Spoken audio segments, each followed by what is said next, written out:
Roadrunner fans, Brian Rowan here in the Chaparral. First time in 2020. No bigger event than what we're going to talk about right now, Gus. Special episode. Thanks for joining me, Gus Ostrom. Welcome back to the show, first off. Looking forward to a great 2020 in Roadrunner Athletics. Glad to be here. Happy New Year, and go Roadrunners for the entire year of 2020, right? Absolutely. A new decade. It's going to be some great stuff. We're starting it off with an absolute blockbuster. The New Way NWCA Multi-Division National Duels, Louisville, Kentucky. Roadrunner Wrestling, 6 national championships in their history, but first time at the Multi-Division National Duels. Gus, 92 programs, the top programs in NCAA D2, D3, NAIA, and junior college, and we're one of them. Yeah, the guys are excited. Coach Antonelli's excited, but they all have said to me, the people I spoke with, it's they don't know what to expect because this is such great competition, but they're excited to get out there and give it a whirl, So here's how it works. Each of those different levels broken down into 18 brackets. So 8 of the top non-scholarship junior college wrestling programs. We're the number 6 seed. Number 1 seed is Niagara from New York. Number 2 seed is Harper. That's a multi-time national championship team like ourselves. Nassau is there. Joliet, which is a large national powerhouse. They're back in the sport of wrestling. Good to see them back. Always happy to see programs come back, but could be great competition for us. We open on Friday morning, 9 a.m. This is at the Louisville Expo Center against Rochester Tech, number 3 seed. Yeah, that's a tough, opener. Actually, they're all going to be tough, without question. Coach Dan Antonelli said it right off the bat. We're going to see what we're made of. I mean, they've had some great, meets this year already. Some tough competition. They've individually they've done very, very well against a lot of 4-year programs, junior college programs. Some of the best on the East Coast.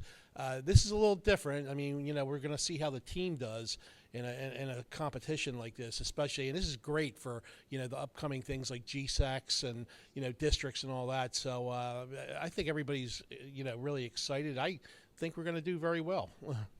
It's definitely a great event. One of the biggest events our program's been a part of in a long time. Just when you think about it overall, it's going to be nationally covered. So many great teams from all different levels. Just a superstar status type event on the national schedule. Follow the hashtag Matt Mayhem is what they call it, the NWCA, the National Wrestling Coaches Association. You had a chance to talk to Jared Carr, Atlee Cullison, 2 guys that'll be key in that middle part of the lineup. Tell me what they had to say. Yeah, well, Atlee, let me start with him. He had mentioned to me he had a like a layoff with wrestling, because he graduated Kingsway a few years ago. He's back, in the groove of things. He's really back in wrestling shape. Has a basically around a 9-3 record coming into this. He's excited, and he feels he's in shape, and he really wants to wrestle this type of competition because he knows it's going to help, later on in the postseason for the runners. So if he could pull off a win or so, I mean, it is critical in that part of the lineup. So we'll see what happens. We talked to Jared. Jared. Is off to a good start, but he mentioned to me, he wants to see some improvement, in his weight class. He's at the 157, mark, and he had a great year last year. He came back he was out of Millville High School, and he hadn't wrestled in quite some time. And last year was, quite a year for him, and he feels that he's got a lot to accomplish this year, and he wants to come away with a few wins here individually to help the team.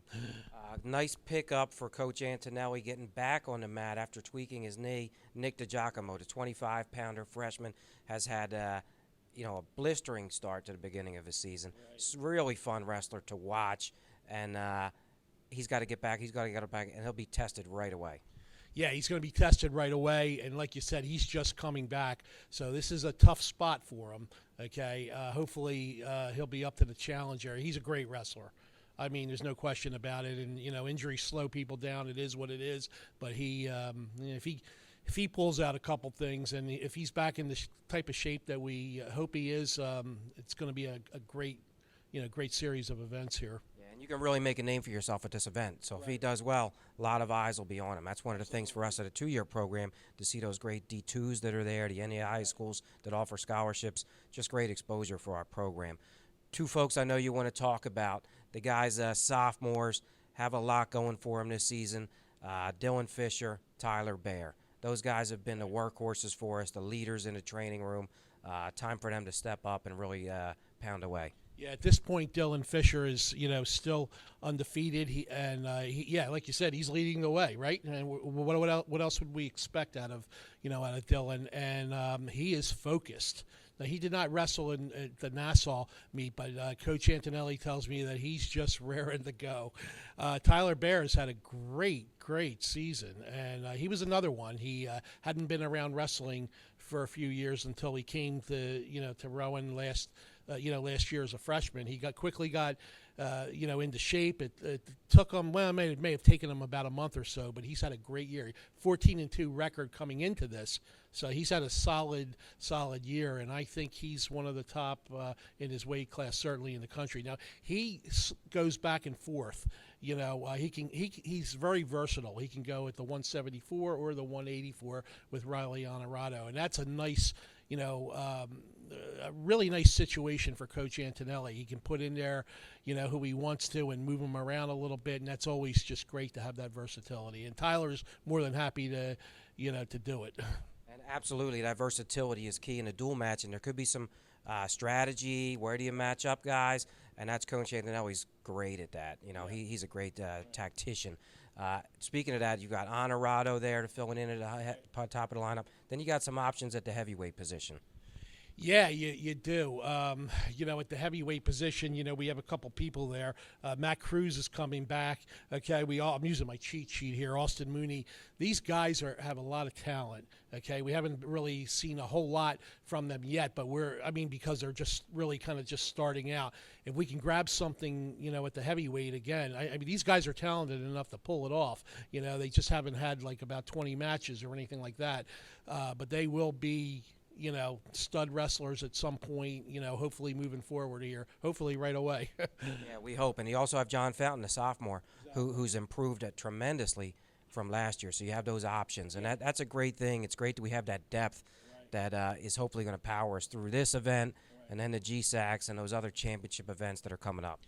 Yeah, I should have mentioned John Fountain right away. Because he did very well in the GSACs, the districts, and it's great to have a guy like that on the roster, right there, and to have those two freshmen, wrestlers as well. So this is a good situation. And like you said, Coach Antonelli is a master tactician here. I would not be surprised if he pulled off a surprise. There might be surprise to other people. I don't know if it would be to us, but tough competition, no question about it. Absolutely, and Coach Antonelli also a master motivator, which we love, and really the atmosphere I saw in the training room over the past since we came back from break and right before we left, it's been super high level, and the guys are excited. We're excited about it. Gus, fans can follow us at rcrowrunners.com. We have a preview on the website now. Follow us on our social media. Follow at NWCA Coaches, which is the Twitter handle that's following the tournament, and trackwrestling.com. That's where the pay-per-view live stream is. It's $19.95. Watch every match, every mat, whatever you want to see of the Roadrunners and the whole rest of the event. $19.95 for the weekend of coverage at the NWCA Multi-Division National Duels. Gus, you get the last word. Well, will Roadrunners Athletics pay for that track live for us here? I want to see it. We got to have that going there. No, everybody should watch this, and I think it's going to be a great meet, and looking forward to it. Go Roadrunners. Go Roadrunners. Thanks for watching us on In the Chaparral.